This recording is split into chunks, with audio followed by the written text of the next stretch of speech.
En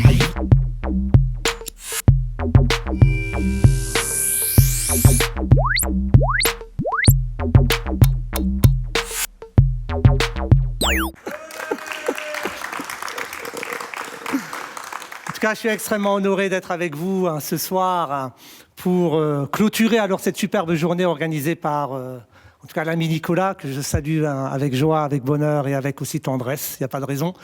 Et pour essayer d'illustrer tout ce qui a été dit, il y a eu beaucoup d'éléments qui ont été abordés, des enjeux, des défis économiques, des défis sociaux, des défis politiques, des défis, bien sûr, sur le plan de la capacité à savoir être ensemble. Et je crois que pour pouvoir permettre à tous les acteurs, pour pouvoir permettre à tous ensemble de faire face aux défis, il s'agit de savoir travailler ensemble. Il s'agit de savoir agir ensemble. Et ça va être la thématique de mes propos ce soir avec vous. On va essayer d'évoquer ensemble les résonances. Je travaille là-dessus, les fameuses résonances. Qu'est-ce qui permet d'être ensemble? Qu'est-ce qui permet de vibrer ensemble? Qu'est-ce qui permet de tenir et de se tenir? Et quand on dit résonance, écrivez-le en 2 mots. RAI, la tête. Il y a eu beaucoup de résonance sur le plan de la tête, mais la résonance sans le cœur, RE, n'est rien. Il faut raisonner sur le double niveau, tête et cœur.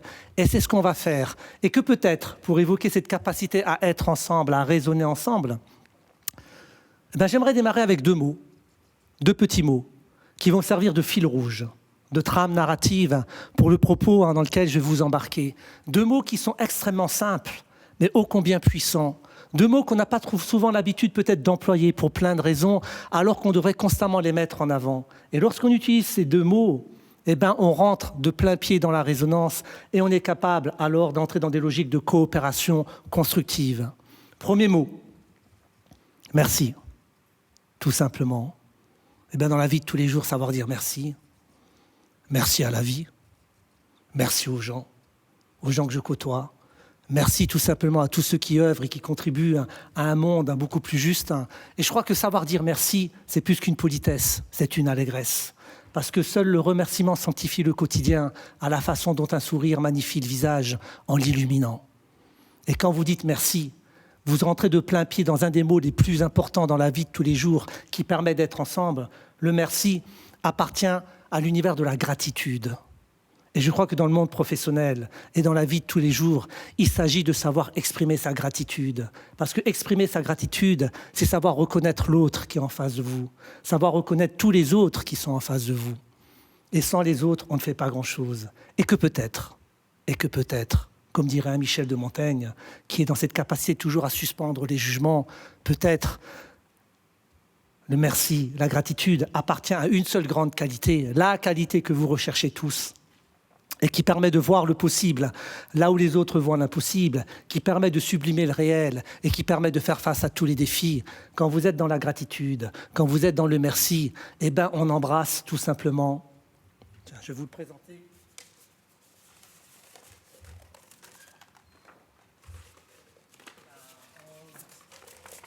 Vous êtes dans l'amour.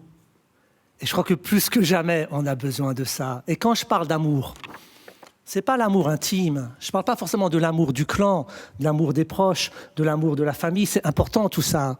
Mais je parle de l'amour extime. Dès qu'on sort de chez soi, est-ce qu'on est capable d'exprimer dans ce que je dis, dans ce que je fais, l'amour? Et l'amour, c'est quoi? Dans vos métiers, c'est l'amour du métier. Est-ce que j'aime ce que je fais? Rien que ça. Voilà la première question qui vous est posée. Est-ce que j'aime ce que je fais? Parce que c'est compliqué aujourd'hui. Je mets quiconque au défi dans la salle ou dans la vie de tous les jours. Est-ce que vous avez choisi votre métier? Est-ce que vous êtes dans des métiers de vocation? Il y en a des métiers vocationnels, plein. Pompiers, médecins, chirurgiens, architectes, peut-être archéologues, spationautes. Là, il y a des métiers de vocation. Flic, quand on est petit à 5 ans, tous les enfants rêvent d'être flic, pompier, mais quand on grandit, ça disparaît. Et après, on va là où il y a de la lumière. On fait des études. On ne choisit pas forcément son métier, mais on peut aimer ce qu'on fait. Et quand on aime ce que l'on fait, c'est la clé de la réussite et de l'épanouissement. Et quand on aime ce que l'on fait, on est capable d'être en résonance avec les gens. Parce que travailler, ça sous-entend d'aimer la relation humaine. On veut faire grandir les gens, on veut éduquer, on veut accompagner, on veut transmettre, on veut former. Il s'agit forcément d'aimer la relation que je construis. Même si l'autre est différent, même si l'autre est compliqué, C'est dans la confrontation que l'on construit les relations les plus fécondes et forcément les plus profondes. L'amour, premier élément, premier ingrédient structurel de nos résonances. Mais l'amour n'est rien sans le deuxième mot. J'ai évoqué merci, mais le merci n'est rien sans le deuxième petit mot qui permet d'être toujours avec les gens et d'être avec soi. Pardon. Je crois qu'il est bon de savoir dire pardon. Comme là, je vais dire pardon pour le parti pris, parce que j'ai pris une trame narrative, vous allez voir laquelle.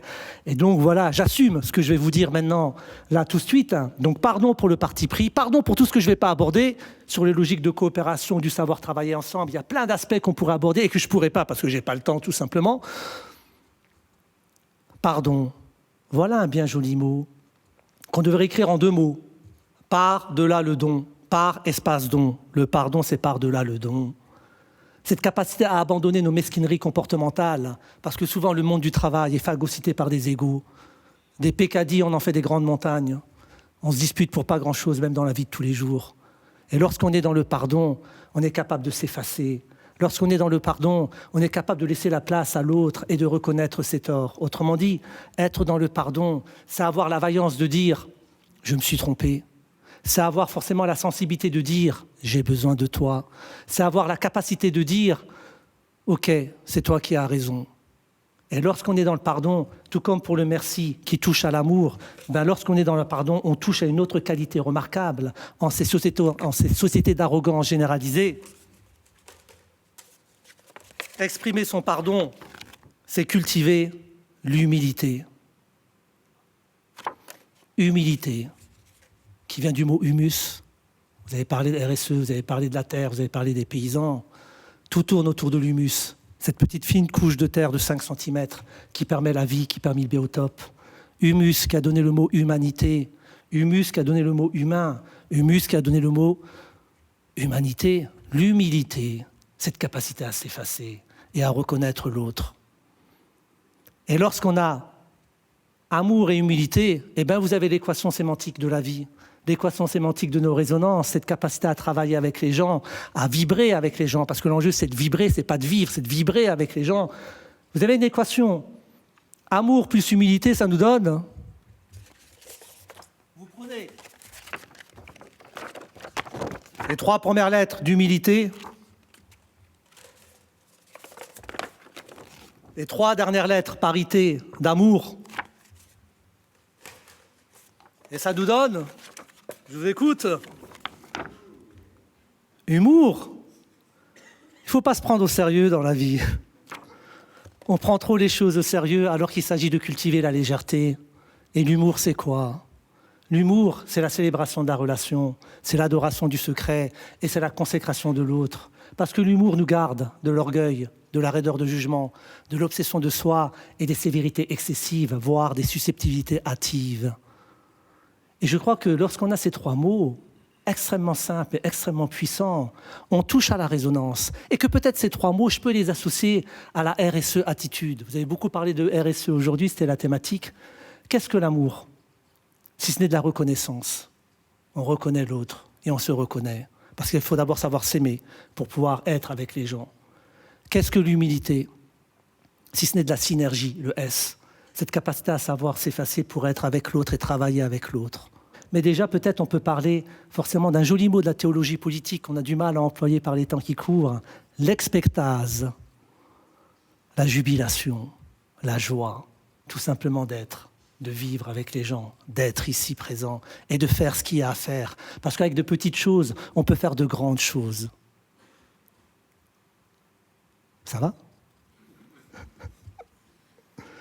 On peut être dans l'interaction. Si vous avez des questions, vous m'interrompez quand vous voulez. Il n'y a vraiment pas de souci. Je ne suis pas là pour donner un discours descendant. Au contraire, dans l'échange. Alors, fort de ces 3 mots qui vont servir maintenant de structuration de ma narration, je vous propose de partir de manière un peu plus précise sur cette capacité à être ensemble, à travailler ensemble, à être agile sur le plan des relations humaines. Et pour ce faire, je vous propose un véritable voyage, un voyage narratif au pays de nos résonances. Et on va le faire en 3 temps.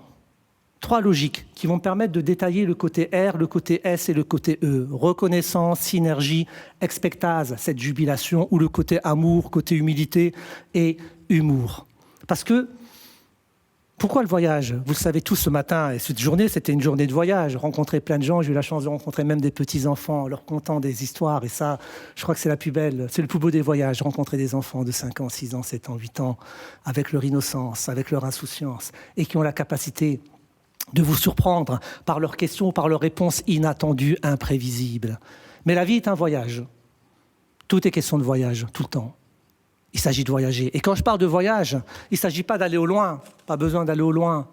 Le voyage, ce n'est pas le lointain. Le voyage, c'est le prochain. La personne qui est à côté de vous. Est-ce que je prends le temps de rencontrer la personne qui est en face de moi? Est-ce qu'on connaît les gens que je côtoie au quotidien? Parce que trop souvent, on est happé par l'urgence, on est happé par cette vitesse généralisée, on est dans des temps de la vitesse pure et dure, et on n'a plus le temps de s'arrêter et de discuter avec la personne qui est en face de soi. Et au travail, j'en parle même pas. Au boulot. La première question que vous vous posez souvent quand vous rencontrez quelqu'un, c'est quoi? Comment tu vas? On parle en philosophie existentialiste de la fonction vacuante de la parole, une question qui n'a plus de sens. Parce que quand vous disiez comment tu vas, la personne en face de vous, elle répond quoi? Même si ça va pas, il va vous dire ça va, le gars il est crevé, on voit il a des poches, ça va pas du tout, il y a des signaux qu'il envoie à tous les niveaux, mais il va vous dire ça va. Et on est content, parce que le jour où quelqu'un va vous dire « ça va pas », putain, merde, faut que je m'arrête. Putain, faut que je l'écoute. Moi aussi, j'ai des problèmes, j'ai pas envie, pas le temps. On prend plus le temps d'écouter l'autre. Chez nous, dans la tradition berbère, on dit, comme j'ai grandi avec les aphorismes de la Kabylie, on dit chez nous, un ennemi, c'est une personne dont on n'a pas écouté son histoire. Qu'est-ce qu'on fait pour écouter les histoires des gens qui sont en face de vous? Parce que pour travailler avec quelqu'un, il s'agit de connaître son histoire, pour entrer dans ses profondeurs et être après effectivement dans les énergies les plus subtiles et les plus infimes et peut-être les plus belles tout simplement. Donc voyager, c'est se souvenir, comme on dit. On récolte des souvenirs avec l'autre. Se souvenir, c'est raconter. Raconter, c'est savoir et savoir, c'est transmettre. Ça, c'est l'enjeu. L'enjeu des enjeux, c'est la transmission pour pouvoir être ensemble, pour pouvoir vibrer ensemble, pour pouvoir travailler ensemble. On ne fait que transmettre. Aujourd'hui, tous les intervenants, ils ont transmis leur expertise, leur savoir, leur connaissance, leur vécu, leur sensibilité, un peu de leurs émotions, bref, leur conception du monde et leur projection. On ne fait que transmettre. Mais la grande question qui se pose aujourd'hui, en ces temps d'anthropotechnique, c'est le terme qu'on emploie nous les anthropologues, quoi transmettre ? Qu'est-ce qu'on transmet en ces temps de numérisation à outrance, où le numérique vient phagocyter et altérer la relation humaine au réel? Et vous le voyez très bien, comment le numérique a altéré nos relations. On vit maintenant avec, c'est plus du virtuel, le numérique, c'est du réel. Ça impacte réellement la vie des gens. On ne peut plus parler de virtuel, tout est encastré. Et donc se pose une seule question, qu'est-ce qu'on transmet? Et c'est pour ça que je vous propose un voyage narratif aujourd'hui, parce que je crois que le barycentre de l'acte éducatif, il est en train de basculer. De la connaissance, il en faut. Moi, je le vois dans les cours que je donne à la fac et ailleurs, en face des étudiants. Si vous restez que sur de la connaissance pure et dure, aucun intérêt. J'ai Google, l'oracle des temps modernes, il y a tout. Donnez-moi la fiche. Pourquoi je vais venir vous voir, vous écouter, si c'est pour me dire ce que je peux trouver dans une brochure, dans un livre et dans l'ordinateur? En revanche, vous êtes capable de capter les gens lorsque vous allez parler de vous, de votre histoire. Parce que vous passez tous par des autoroutes bien droites. La vie, des fois, c'est une autoroute bien droite quand tout va bien. Mais hélas, la vie est faite également de pentes sinueuses, de routes abruptes, de hauts et de bas. Et ce qu'on attend de nous tous, c'est par où vous êtes passés, comment vous avez fait. Bref, on a parlé de résilience. Comment vous avez fait? Comment vous avez tenu et comment vous avez fait en sorte de faire face à tous ces défis? Et quand vous parlez de vous, vous vous exposez, vous avez une parole incarnée. Et quand la parole est incarnée, on touche au cœur des gens. Parce que vous êtes dans l'authenticité. Et ce que recherchent la plupart des personnes aujourd'hui dans une relation sociale, c'est de l'authenticité. Au-delà du dire, on veut derrière de l'agir, forcément. Et comme ça, on est capable de toucher. Donc, le voyage narratif, c'est la capacité à raconter, à se livrer et à dire, à s'exposer. Et c'est ce que je vais faire, je vais témoigner une sensibilité par rapport à la transmission, par rapport à la capacité à travailler ensemble. Parce que je crois qu'aujourd'hui, lorsqu'on est capable de conter, raconter, hein, là c'est le philo-conteur qui parle, parce que je suis philosophe spécialisé en mythe, en récit et en narration, et j'enseigne cette logique, cette capacité à être dans la narration, même en ces temps d'écran, plus que jamais on a besoin d'histoire qui touche, de récits, des récits qui créent du commun. Et ce qui nous touche aujourd'hui, ce qui nous subgerbe, ce qui nous crée des tensions dans nos relations humaines, c'est qu'aujourd'hui, la plupart des gens vivent dans des bulles médiatiques éclatées. Chacun a son propre récit et on n'a plus un récit en commun. Une histoire à raconter en commun pour pouvoir s'embarquer, pour pouvoir fédérer. Et lorsqu'on compte, lorsqu'on raconte, pensez à vos parents qui ont dû vous raconter des histoires quand vous étiez petite ou petit, ou encore vous aujourd'hui peut-être que vous racontez des histoires.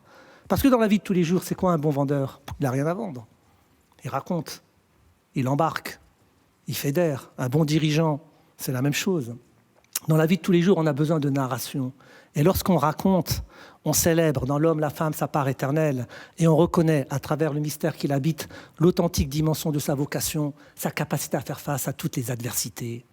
Parce que c'est dans les épreuves qu'on fait ses preuves. Et c'est là-dessus qu'on va venir vous chercher. On veut vous entendre, raconter par où vous êtes passé, comment vous avez fait. Et là, on est dans une relation authentique de la relation humaine. Et là, on est capable alors de vibrer ensemble. Alors, ce voyage narratif va se faire en 3 temps. Je vais illustrer de manière un peu plus précise qu'est-ce que raisonner ensemble, RAI et RE, mais à travers ma trame de l'amour, humilité, humour, ou de la résonance, synergie, expectase, de la RSE attitude. Et ces 3 temps, ça sera 3 détours, parce que je crois que la vie, elle est faite de chemins. Et ce qui compte dans la vie, c'est même pas le chemin, c'est la route que vous allez tracer. Il y a bien sûr des chemins de traverse, des haltes pittoresques, des détours savoureux, des découvertes inattendues, bref, des points de passage obligés. Mais s'agit-il encore de les prendre? Alors passons par 3 détours qui vont me permettre d'illustrer mes propos. Premier détour, en espérant que ça va marcher. Yes. Premier détour, je vous propose un détour historique analogique. C'est bien ça, superbe. Ce détour historique analogique, ça va me permettre d'être dans le temps de l'inspiration de la résonance. Et là, ça sera forcément le philoconteur qui va prendre la parole. Mais ce détour historique analogique ne sera rien sans le détour anthropologique pragmatique. Là, ça sera l'anthropologue qui va prendre le relais pour illustrer autrement nos capacités de raisonner ensemble. Mais ce détour historique et ce détour anthropologique de l'analogique et du pragmatique n'est rien sans le 3e détour, qui est le détour organique anagogique. Et là, vous allez vous dire, putain, c'est quoi ce mot anagogique? Ça va? On va y venir sur l'anagogie, c'est un très joli mot. Et on va expliquer de quoi je parle de l'organique anagogique, parce qu'on en a besoin plus que jamais par les temps qui courent. Alors basculons dans le premier temps, le premier détour, l'historique analogique.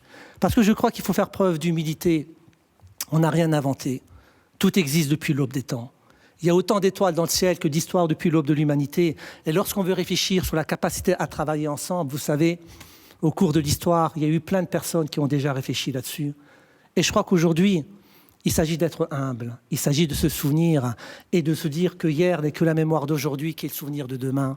Il s'agit de faire appel à l'histoire. L'histoire qui peut éclairer le présent pour mieux se projeter sur demain.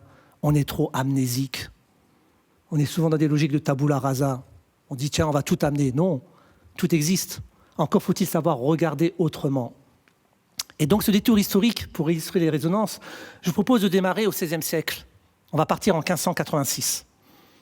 1586. Tout a été dit en 1586, déjà.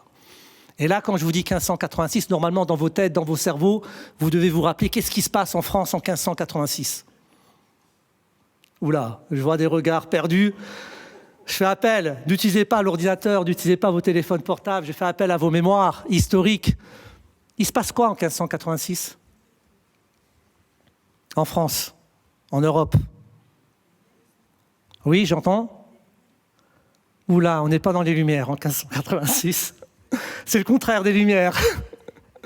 Tiens, alors 1586, je vais être un peu plus précis. C'est quel roi en France? Là, c'est chaud. Ah, voilà, là, on voit ce qui reste en termes de mémoire.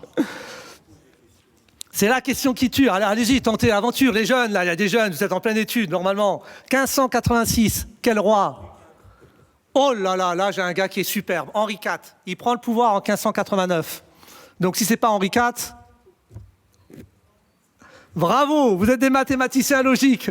Superbe. Henri III, ouf, on a trouvé tout de même.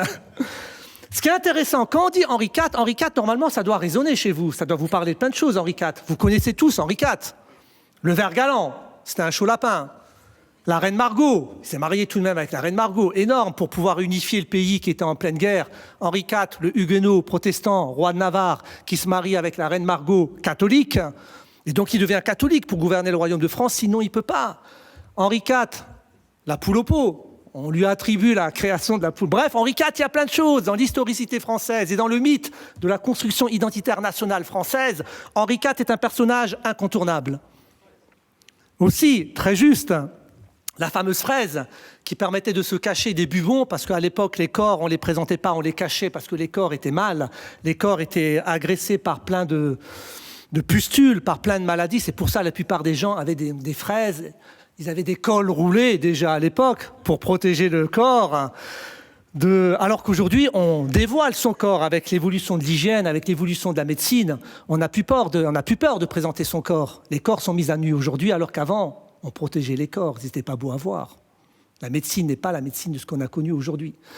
Henri IV, plein de choses. Henri III, là c'est la débâcle.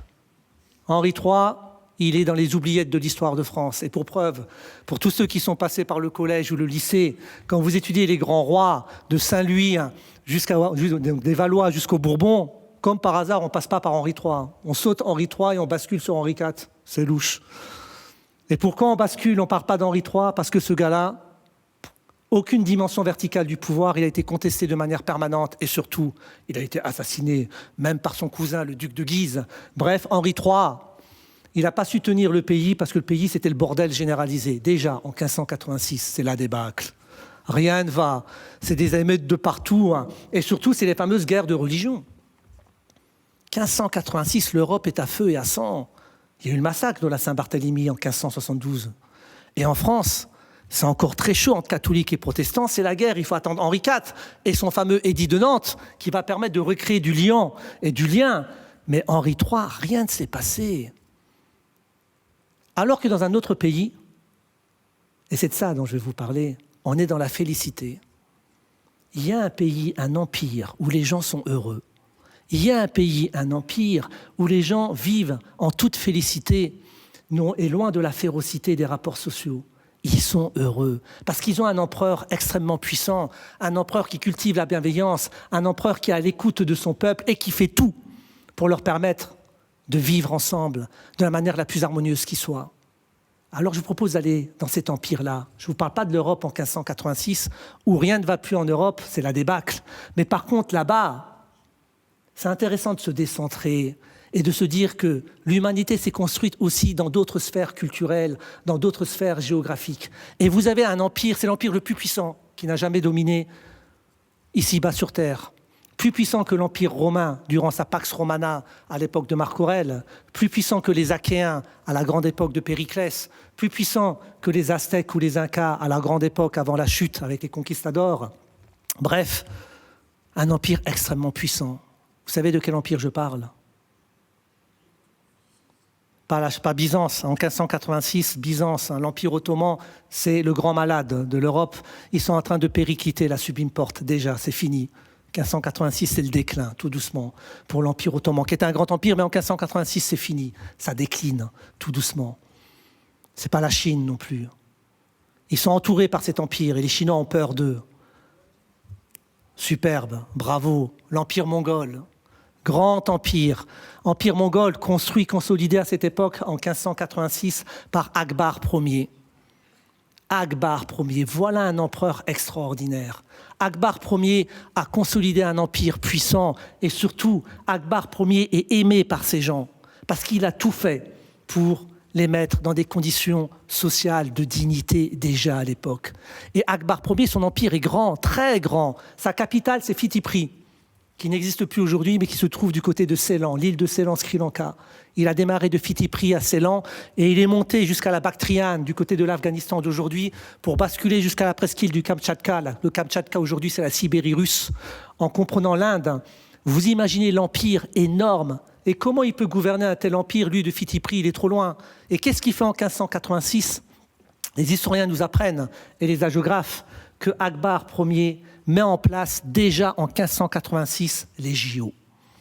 Pas les Jeux Olympiques que vous connaissez, les JO, les joutes oratoires.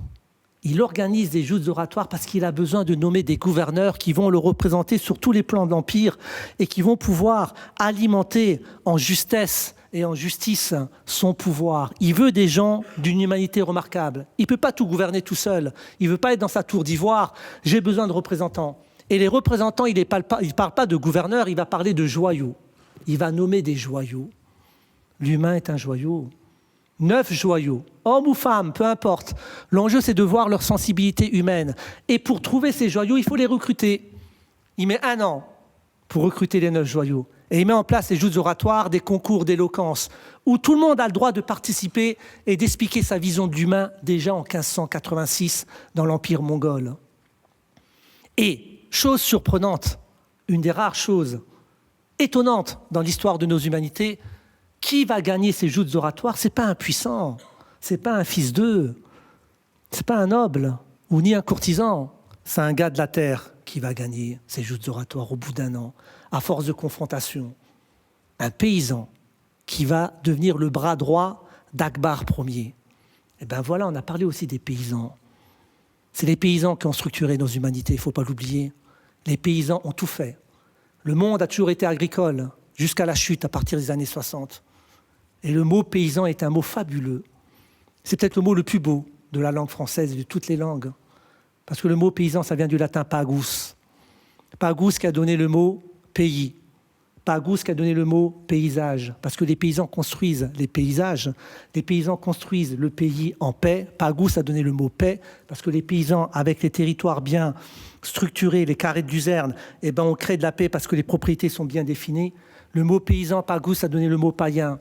Parce que les paysans au démarrage étaient des païens.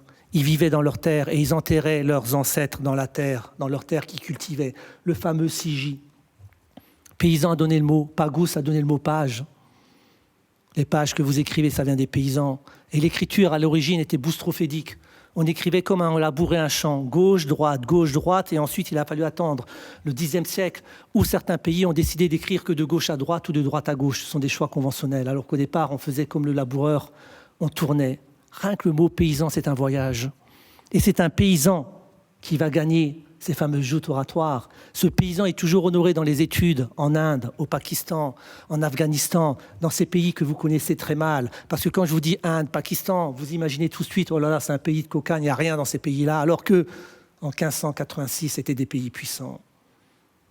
Mahesh Dash, dit Birbal, qui va devenir le bras droit de Akbar Ier. Et Mahesh Dash va recruter ces 9 joyaux. Et comment il les recrute?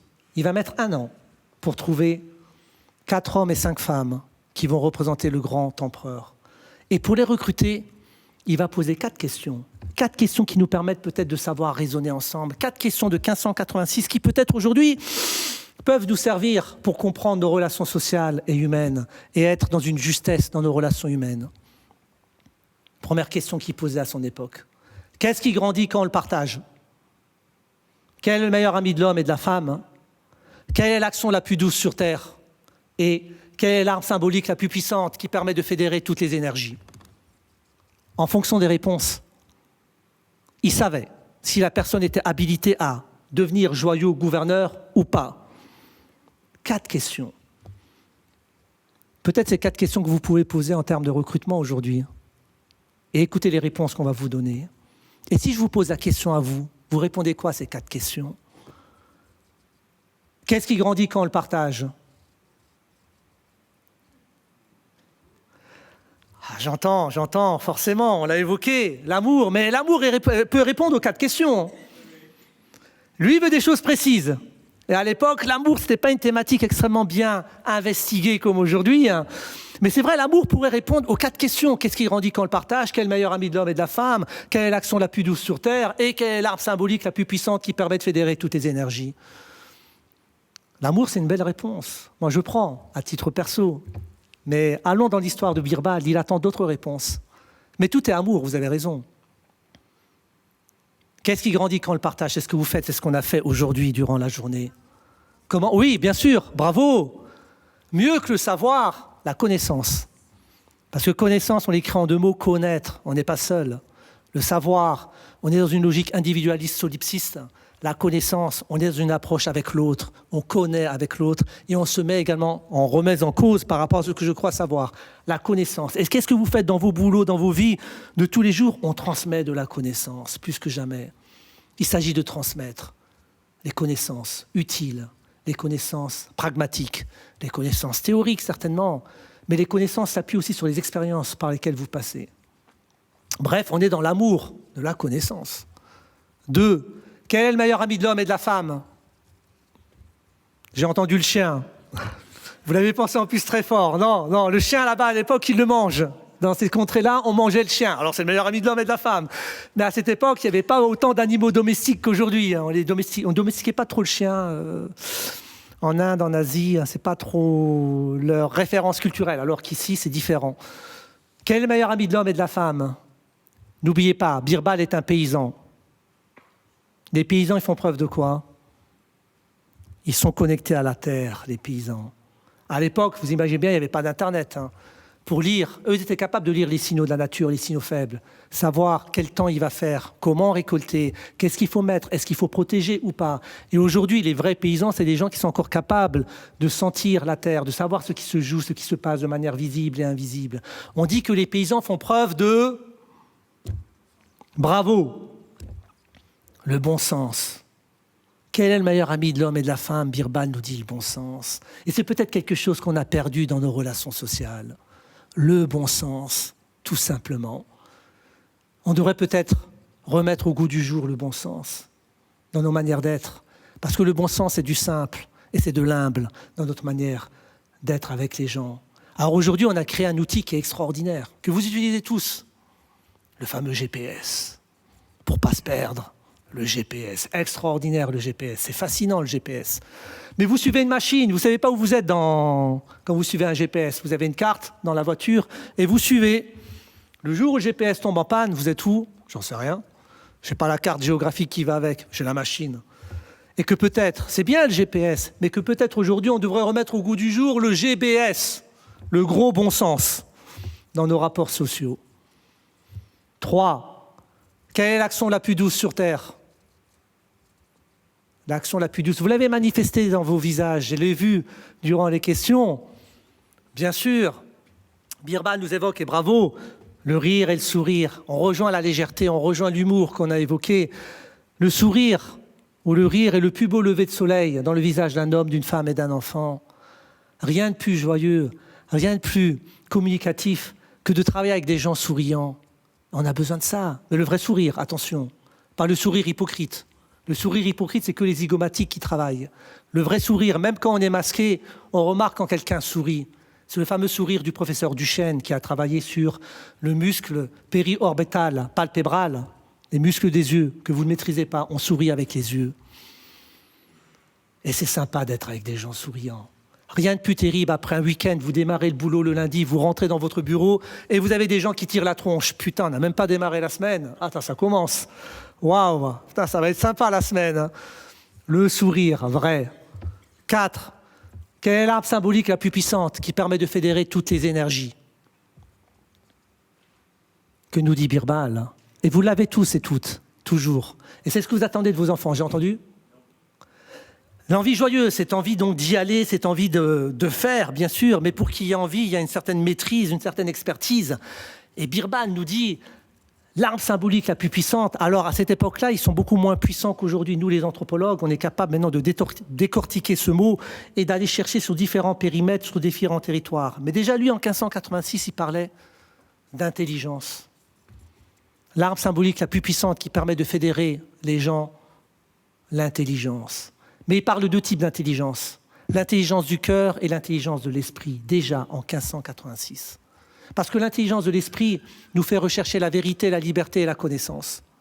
Celle du cœur nous met en quête d'amour. Et les deux réunis, quand vous avez l'intelligence du cœur et de l'esprit, eh bien vous êtes capable de partir en quête de justesse et de justice et de beauté et de bonté. Alors peut-être pour travailler ensemble, savoir coopérer, il s'agit de cultiver le bon sens, de faire preuve toujours de légèreté, de rire et de sourire, d'être dans cette capacité de savoir partager les informations en temps et en heure, toutes les connaissances, et tout en cultivant l'intelligence du cœur et de l'esprit. Et bien avec ça, on est capable d'être, tout simplement, soi et avec les autres. Premier temps, détour historique, analogique. Basculons sur le deuxième temps, le détour anthropologique, pragmatique, normalement. Birbal, c'est bien. Fascinant personnage, mais il y en a eu d'autres dans l'histoire. Et là, ça sera l'anthropologue qui va prendre le relais, parce que nous, les anthropologues, on s'appuie sur les travaux d'autres anthropologues. Et on a découvert au cours de l'histoire, on ne parlait pas d'anthropologues, on parlait plutôt de philosophes. Mais certains n'étaient pas des philosophes. Ils réfléchissaient déjà à cette capacité à vibrer ensemble. Et vibrer ensemble, ça veut dire quoi? Ça ne veut pas dire exister. Parce que exister, c'est facile. Vous existez tous, c'est vivre ensemble. Personne d'entre vous n'a demandé à naître, normalement. Tout comme vos enfants, ils n'ont pas demandé à naître, c'est votre choix. Ils sont jetés dans l'existence. Vous êtes tous jetés dans l'existence. Donc exister, c'est facile. Le plus dur, c'est pas d'exister, le plus dur, c'est de coexister. Parce que quand vous arrivez ici-bas sur Terre, il y a plein de gens qui sont autour de vous que vous n'avez pas choisis. Il faut faire avec. Quand vous démarrez l'école, vous ne choisissez pas votre instituteur ou institutrice. Ça passe ou ça passe pas? Je n'ai pas le choix. Les camarades de classe, vous ne les choisissez pas, ils sont là, dans la classe. Ben, je fais avec. Vous rentrez dans une entreprise, vous êtes recruté, il y a plein de gens qui sont là dans le bureau. Vous n'allez pas recruter vous si vous êtes juste un salarié. Il faut faire avec. Vous déménagez, il y a plein de paliers, il y a plein de voisins. Vous ne les avez pas choisis, ces voisins. Il faut vivre avec. Comment on fait pour coexister? Qu'est-ce qui permet d'être, alors, de vibrer ensemble? Alors là, également, encore posture d'humilité. Il y a peut-être un personnage qui nous donne des clés. Et je vous propose de partir au 7e siècle, pour vous montrer encore une fois qu'on est capable de faire appel à la puissance historique et à la puissance analogique des détours. Au 7e siècle avant notre ère, un des premiers grands philosophes, donc c'est bien avant Socrate, c'est bien avant Bouddha, c'est bien avant Confucius, eux c'est le 5e siècle. 7e siècle, on remonte encore très loin dans le temps et on va aller en Bactriane. J'ai évoqué la Bactriane, c'était, à cette époque-là, la Bactriane domine le monde, grand empire, l'Afghanistan d'aujourd'hui. Et à l'époque de la Bactriane, il y a un autre empire qui est en train de naître, les Assyriens, qui vont devenir extrêmement puissants. Des empires se croisent souvent, un empire qui monte finit par descendre, et les cendres, vous pouvez l'écrire en 2 mots, comme des cendres de cigarettes. Tout empire est appelé à disparaître, parce que c'est le lot d'histoire, c'est comme ça. Et à l'époque de la Bactriane puissante, vous avez un grand personnage. On dit que c'est le premier philosophe, le premier anthropologue de l'ouverture, parce qu'il enseigne l'ouverture. Tout est ouverture. Il s'agit de s'ouvrir au monde, de s'ouvrir à soi et de s'ouvrir aux autres. Je parle d'Hatim, Hatim de Balkh. Voilà un personnage extraordinaire qui a réfléchi sur l'ouverture au 7e siècle de notre ère. Hatim de Balkh est tellement connu, reconnu, parce que sa parole est puissante, son jugement bienveillant, son silence invitant et son rire jubilatoire.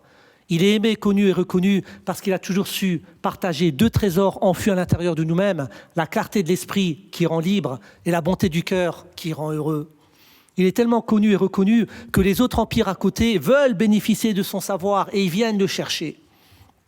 Et vous avez l'empire assyrien qui est en train de monter. Ils veulent bénéficier de son savoir, c'est avec le savoir qu'on est capable de maîtriser le monde. On le savait déjà à l'époque. Et ils envoient un émissaire. La Syrie, à l'époque, c'est du côté... c'est Babylone. Aujourd'hui, c'est l'Irak. Bagdad. Et quand on dit l'Irak, Bagdad, on n'y pense pas trop. C'est pas joyeux, Bagdad, aujourd'hui. Mais jadis, après avec les Perses, grand empire, ils envoient un émissaire à Balkh, une ville qui existe encore aujourd'hui en Afghanistan. Vous imaginez bien, de Babylone jusqu'à Balkh, il faut à peu près 6 mois, 7 mois de traversée à dos de chameau. Et on va le chercher, Hatim. Hatim refuse, trop loin. 7 mois de traversée pour aller enseigner dans un pays que je ne connais pas. Et en plus, Hatim, il est père, il a des enfants, je ne peux pas laisser mes enfants. Mais son épouse, nous dit les hagiographes, ceux qui étudient Hatim de Balkh, c'est son épouse qui le force en lui disant « ta raison d'être dans la vie, c'est de transmettre, c'est de partager et c'est de faire grandir les gens. Va, je suis seulement forte pour m'occuper des enfants, on t'attendra. » Donc Hatim part. 7 mois pour y aller, 7 mois pour revenir, et il reste 3 semaines. Donc le gars, il est motivé. Parce que je mets quiconque au défi de faire un voyage d'1 an et demi pour rester 3 semaines sur un site. Normalement, on essaie de capitaliser si on part aussi loin. Ben lui, non, il veut revenir au plus vite pour s'occuper de ses enfants.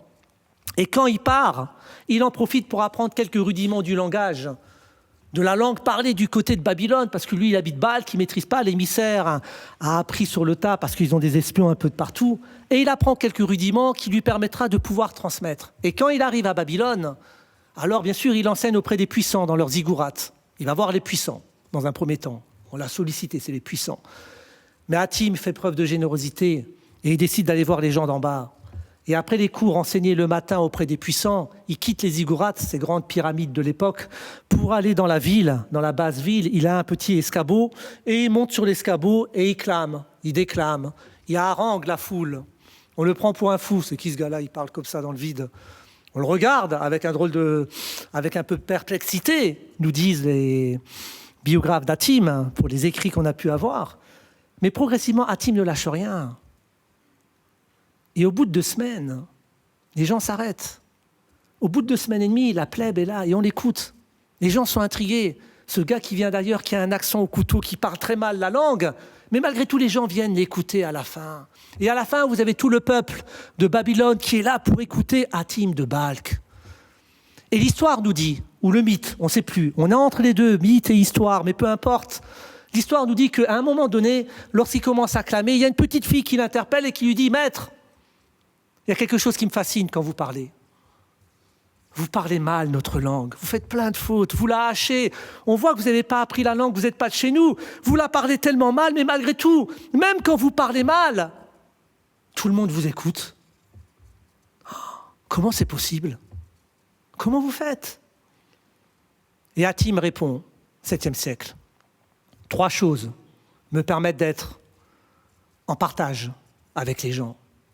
1, je suis heureux quand l'autre a raison. 2, je suis triste quand l'autre a tort. 3, j'évite d'agir de manière arrogante avec les gens. Et comme ça, on est capable d'être dans une écoute active et activante. Et bien les gens sont là et ils écoutent. Alors dans la plèbe, il y a un brouhaha, parce que ce qu'il vient de dire, fondamentalement, c'est du bon sens. Et un ancien, un cheveu gris, prend la parole et lui dit, un cheveu gris, il y en a dans la salle, ici présent, les biens, ils poussent à l'intérieur, je vous rassure. Un cheveu gris, un ancien qui prend la parole et qui ose dire au maître, « Maître, ce que vous dites là, on le sait, rien de nouveau. Vous êtes venu pour nous dire des banalités, mais ça, on le sait. Mais par contre, comment vous faites pour éviter d'agir de manière stupide ou arrogante avec les gens? Parce que souvent, il suffit d'un mot malheureux, d'une parole assassine, qui crée un abîme profond. Trop souvent, les pensées et les mots débordent la pensée et on crée une parole assassine. Une fois que la parole est lancée, on ne peut plus la retourner, on ne peut plus la reprendre. Elle est lancée. Et vous avez beau vous excuser, ça peut faire mal. Alors Hatim répond à cet ancien et aux gens, 4 choses me permettent d'éviter d'agir de manière arrogante avec les gens. 1, accepte l'ignorance des autres. 2, évite-leur de leur faire supporter ta propre ignorance. Quand tu ne sais pas, dis-le. Tu ne sais pas, tu le dis. Parce que si tu caches ton ignorance, tu vas la montrer plusieurs fois. 3, sois généreux. Parce que la générosité est une vertu plurielle. La générosité jointe au courage, cela donne héroïsme. La générosité jointe à la miséricorde, cela donne indulgence. La générosité jointe à la justice, cela donne équité. La générosité jointe à la bienveillance, cela donne la douceur et son plus beau nom. La générosité jointe à la bonté, cela donne forcément cette capacité à vibrer avec les gens. 4, exige beaucoup de toi-même et bien des ennuis te seront épargnés. Détour anthropologique pragmatique pour pouvoir raisonner avec les gens, peut-être respecter les principes d'un Hatim de Balkh. Et ces 2 détours, historiques, anthropologiques, de l'analogique pragmatique, n'est rien sans le 3e détour, qu'est le détour organique anagogique. Et ça veut dire quoi? L'organique anagogique, c'est tout simplement pour dire que pour transmettre, pour partager, on a besoin que les corps soient présents, l'organique. C'est bien le cérébral, mais le cérébral n'est rien sans un corps. Vous habitez tous un corps. Et en ces temps de numérisation à outrance, on a besoin que les corps se rencontrent. On parle en anthropologie sociale d'intercorporalité. Comment on fait pour entrer en résonance, pour créer du corps à corps? Une entreprise, c'est un corps social. Une société, c'est un corps social. Et le mot corps a donné le mot cohésion. Pour créer de la cohésion, on a besoin que les corps se rencontrent. Aujourd'hui, on est dans des stratégies de l'évitement. On veut tout passer par le numérique, par le distanciel. C'est bien, il en faut, mais pas trop. On a besoin que les corps se rencontrent. Qu'est-ce que vous faites pour que les corps se rencontrent? Et le détour organique, c'est de démontrer que, au supplément d'âme, aujourd'hui, on a besoin de supplément de corps. Et que pour pouvoir travailler, pour pouvoir être avec les gens, pour pouvoir éduquer, pour pouvoir faire grandir, il faut que vous ayez un corps solide. Alors, on a parlé de résilience, même si c'est un terme que j'apprécie pas trop, personnellement, pour plein de raisons. Je n'ai pas le temps d'expliquer aujourd'hui. Mais nous, les ultramarathoniens d'extrême, on est forcément dans la résilience et dans le corps. Et là, c'est ma casquette d'ultramarathon qui va parler. Après le philosophe, conteur ou l'anthropologue, l'organique, c'est l'ultramarathon. Et c'est pour démontrer que vous êtes tous et toutes des ultramarathoniens d'extrême et échanger, partager, construire, coopérer. Il s'agit d'être ultramarathon d'extrême parce qu'il en faut du souffle, il en faut de l'abnégation, il en faut de la discipline et il faut de l'intransigeance de soi pour être avec les gens. Et n'oubliez pas, vous n'habitez pas votre travail 24 heures sur 24. Vous n'habitez pas votre lieu. Même la maison, hormis le premier Covid, grand internement, où exceptionnellement 24 heures sur 24, on était à la maison à partir du mois de mars 2020, pour le monde occidental, qui a été confiné, on parle de grand internement. Mais vous n'habitez pas votre maison 24 heures sur 24. Vous n'habitez pas votre voiture, pour ceux qui font de la route, 24 heures sur 24, c'est pas vrai. Le seul endroit que vous habitez 24 heures sur 24, c'est votre corps. Et si le corps est fatigué, vous faites quoi pour... Comment vous faites pour travailler? Comment vous faites pour écouter les gens? Comment vous faites pour mobiliser, se fédérer? Comment vous faites pour agir s'il n'y a pas de corps? Qu'est-ce que vous faites pour écouter ce corps? Parce qu'un être qui habite son corps et l'autre de l'univers tout entier, partout où il se trouve, il se sent bien. Donc il s'agit de célébrer d'abord un corps. Et quand le corps est là, le mental va prendre le relais, mais pas l'inverse. Nous, dans l'ultra-marathon des extrêmes, on a un adage qui dit « Le corps ne ment pas, la tête est un gros menteur ». Vous forcez le corps quand ça ne va pas. Le corps vous envoie plein de signaux, des signaux faibles. Vous ne l'écoutez pas. Il faut être présent, il faut bosser. À un moment donné, le corps lâche. Et quand le corps lâche, vous faites quoi? Prenez n'importe quel sportif. Si le corps est fragilisé, il ne peut pas être bon dans sa pratique sportive. Ce n'est pas vrai. Il est obligé d'être au repos. À un moment donné, c'est fini. Et nous, dans l'ultramarathon, on fait que ça. Alors, c'est quoi l'ultramarathon? Juste pour faire ce lien, très rapide, parce que je n'ai pas le temps d'aller dans les détails, dans les profondeurs. Certains connaissent, mais j'ai amené tout de même quelques visuels. Nous, les ultramarathoniens, on est capable de faire des distances. On court aujourd'hui sur des distances minimum de 400 km. On est capable de monter jusqu'à 2000 km. En totale autonomie, je pars avec mon sac à dos entre 10 et 20 kilos et on traverse les endroits les plus fascinants qui soient, que sont les déserts. Et on est très peu nombreux. On est 700 dans le monde à pratiquer l'ultramarathon des extrêmes parce qu'on est capable de courir en totale autonomie et on n'a pas de GPS, on n'a pas de balise, on n'a rien. Quand tu pars, tu es tout seul, on fonctionne à la boussole. Donnez une boussole à des gens aujourd'hui. Et une carte qui va avec, bien sûr. Nous, on part avec la carte du désert et la boussole pour traverser ces immensités désertiques. Alors là, vous allez me dire, une carte du désert, il y a quoi? C'est jaune, c'est vrai. Mais ce qui nous intéresse de la carte des déserts, c'est ce qu'enseigne Antoine de Saint-Exupéry dans Pilote de guerre lorsqu'il dit « Je t'enverrai mourir dans les déserts afin que les fontaines puissent t'enchanter ». Nous, ce qui nous intéresse, c'est récupérer l'eau. Tous les 120 km ou les 150 km, il y a des puits. Et pour pouvoir faire ces traversées sur 1000 km, on a besoin de récupérer l'eau. Je ne peux pas partir avec de l'autonomie hydrique sur 15 jours, 20 jours, 30 jours, ce n'est pas possible. Donc c'est tous les 140 km, je récupère l'eau et c'est à la boussole qui va me permettre d'arriver au puits.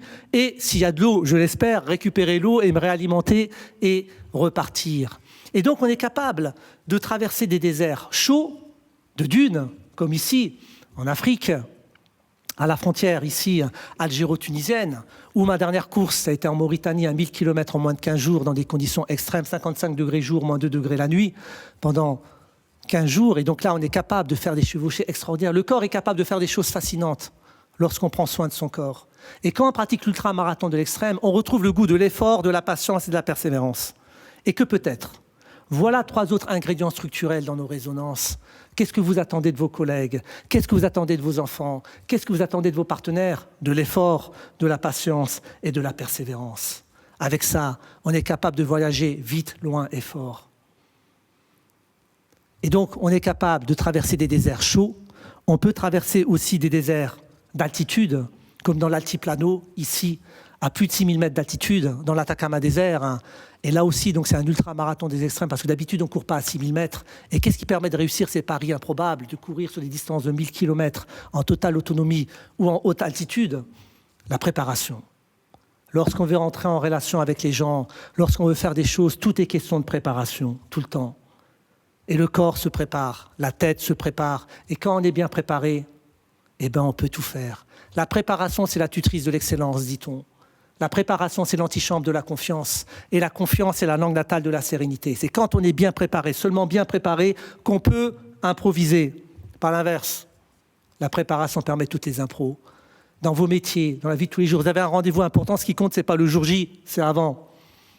Qu'est-ce que j'ai fait pour être prêt le jour J? À mes étudiants, quand on prépare les partiels, je leur dis souvent, n'attendez pas à la veille. C'est votre présence, votre assiduité, votre participation au cours. Tout se joue avant. Et le partiel, ça ne sera qu'une étape. Tout se joue dans la préparation. Ça peut être 1 an, ça peut être 5 minutes, ça peut être 10 minutes, ça peut être 1 heure, peu importe. Alors nous, en tant qu'ultramarathonien, quand je me prépare dans ce genre de course, moi, ça dure 1 an de prépa, voire 2 ans.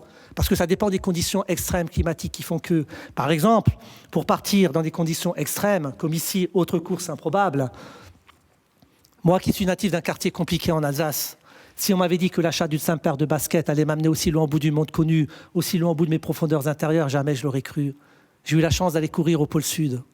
L'ultramarathon te permet d'aller courir partout, à moins 50 degrés. Alors quand tu cours à moins 50 degrés, c'est plus comme dans le désert, c'est différent. Parce que la difficulté à moins 50 degrés, quand tu cours, tu sues, et quand tu sues, danger, tu gèles. Ça s'appelle une aporie technique vestimentaire. Je fais comment pour éviter de suer? Je ne peux pas éviter de suer. Donc il faut que j'ai un vêtement qui va me permettre d'évacuer la sudation. 2 ans et demi de préparation avec mon partenaire technique. Je trouve des partenaires qui vont m'accompagner, qui croient en mes rêves. Et on va essayer de trouver des solutions. 2 ans et demi pour pouvoir partir. Et au bout de 2 ans et demi, on a la tenue. On l'a trouvée pour pouvoir partir. Alors on est cosmonaute, forcément, parce qu'à moins 50 degrés, c'est violent. Et là-bas, il y avait donc une grande course qui était organisée à 42 km à moins 50. Et on enchaînait avec un 100 km pour ceux qui voulaient se faire plaisir, immédiatement après. Et si c'est pour partir au bout du monde, je me suis dit, on va faire les deux, 42 et 100. Parce que là, on est capable d'explorer l'impossible. On est capable d'aller chercher des ressources insoupçonnées. Et la vie, c'est que ça. C'est croire à ses défis. C'est croire en ses rêves qui viennent féconder le réel. Et que peut-être, ce détour organique, c'est pour vous démontrer quoi? On peut faire de grandes choses quand le corps est solide, quand le corps est là. Alors, je ne rentre pas dans le détail de la course parce que je n'ai pas le temps et le temps court. Mais tout ça pour vous dire que vous êtes tous des ultramarathoniens d'extrême. Et quand on est ultramarathonien d'extrême, pour pouvoir transmettre, il faut qu'il y ait un corps qui soit solide, un corps qui donne envie, un corps qui communique avec les autres, votre visage, tout communique. Et dans ce cas-là, on devient alchimiste. Alchimiste situationnel, alchimiste relationnel. L'alchimie situationnelle, c'est quoi? Et c'est ce que vous faites dans la vie de tous les jours. C'est votre capacité à transformer le négatif d'une situation en positif, à transformer les incertitudes en projet, à transformer les énigmes en apprentissage, à transformer les blocages en opportunités. On attend de vous de transformer les pépins en pépites. C'est que ça, la vie. Tout est question d'état d'esprit. La fameuse RSE, attitude, si je reprends, reconnaissance, résilience, renaissance, résurgence, synergie, et forcément la légèreté qui va avec de l'expectase, de cette joie qui permet d'y aller. Et l'alchimiste relationnel, pour réussir des grandes choses, seul on ne fait rien. En tant qu'amateur éclairé, parce que je suis un amateur éclairé, sur les 700 qui pratiquent l'ultramarathon, vous avez 45% de professionnels qui vivent de ça. Mais moi, je vis de mes activités d'anthropologie sociale. J'ai toutes mes autres activités, mais ça me permet d'incarner mes propos. Ça me donne des exemples. Quand je vais parler de discipline, d'abnégation, d'engagement, de courage face à mes étudiants dans les cours, eh ben, je vais donner des exemples concrets. Je ne reste pas sur de la théorie, on va aller l'incarner. Parole incarnée, qui donne de l'authenticité dans le dire. Et la chimie relationnelle, ça veut dire quoi? Que la vie est une aventure solitaire et solidaire. Vous faites plein de choses seuls, c'est bien. Mais seul, on ne va pas loin. On a besoin des autres. Et l'humanité s'est toujours construite avec les autres. On est dans une aventure solidaire. Alors quand je cours dans les déserts, je suis seul, c'est vrai, tout seul, face à mes défis, face à mes peurs, face à mes angoisses, parce que c'est des courses de déperdition énormes. On est 10 à partir et très vite tu te retrouves tout seul. Et il y a plein d'aléas. Il n'y a que des galères. Dans toutes les courses où je me suis engagé depuis 22 ans, pas une course s'est passée comme prévu. J'ai eu que des galères. Et alors? Mais comme on est bien préparé, on peut faire preuve d'agilité situationnelle. En anthropologie sociale, on parle d'adaptance. On s'adapte parce qu'il y a du sens. Et moi, le sens dans les déserts, c'est quoi? C'est que ma destinée de vie se joue sur un geste, une intuition lucide, une décision agile qui suscite le tressaillement du destin. La vie peut basculer à tout moment. On joue avec la mort. Et je n'ai pas le choix, je dois finir. J'ai personne qui va me récupérer. Mais pour partir là-bas, je m'entoure d'équipes. En Mauritanie, 4 personnes qui m'ont accompagné pour faire les 1000 km en 15 jours. Seul, je ne fais rien. L'Antarctique, une dizaine de personnes qui m'ont accompagné, des spécialistes du grand froid, des gens qui m'ont créé l'équipement qui va avec. Je suis dans une aventure solidaire. Et solidaire parce que je crée des masterclass dans des lycées et dans des collèges du 9-3, comme j'habite en région parisienne, à Paris, et en Alsace natale, où je garde contact dans mes quartiers. Et avec eux, ils me suivent durant mon entraînement, ils m'accompagnent et je reviens leur raconter l'histoire pour leur dire qu'il n'y a pas de fatalité dans la vie. Avec des petites choses, on peut faire des grandes choses. On est tous des artisans. Mais être artisan, il y a de la noblesse, parce qu'on fait les choses bien, tout simplement. Et donc, on est tous des ultramarathoniens dans cette capacité à basculer du solitaire au solidaire, un temps du solo et un temps avec les autres. Et là, on rentre dans ces logiques d'égo compétitif à une logique alter-coopératif. Plus que jamais, il s'agit de savoir coopérer en respectant bien sûr les préceptes d'un Birbal ou d'un Hatim de Balkh. Et qu'est-ce qui va permettre d'alimenter tout ça? Et je vais terminer là-dessus mes propos, comme ça je suis dans le timing, comme il se doit.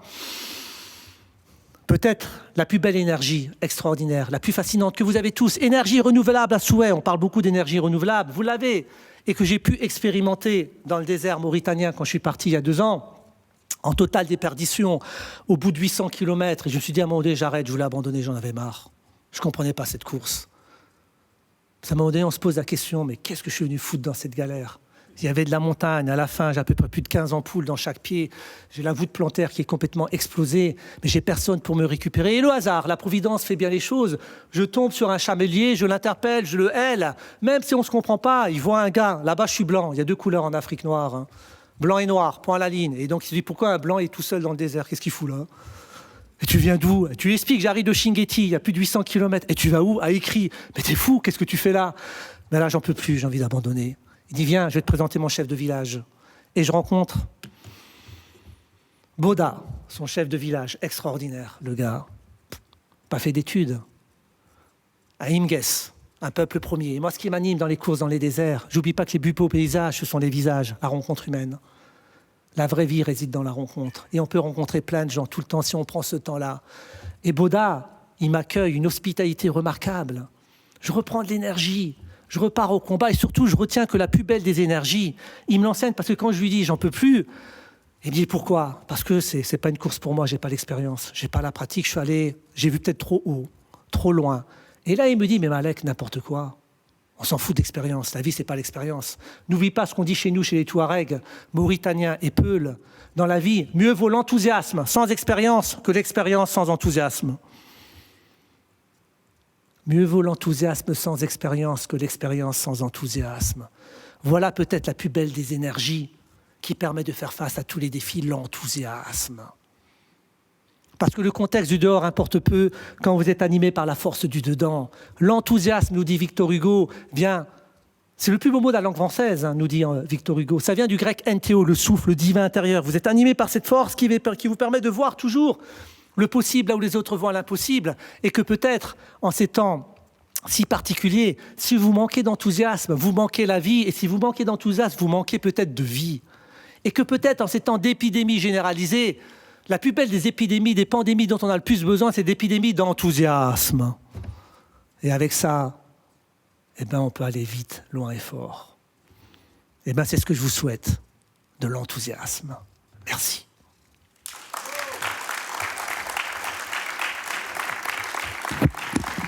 Merci à vous.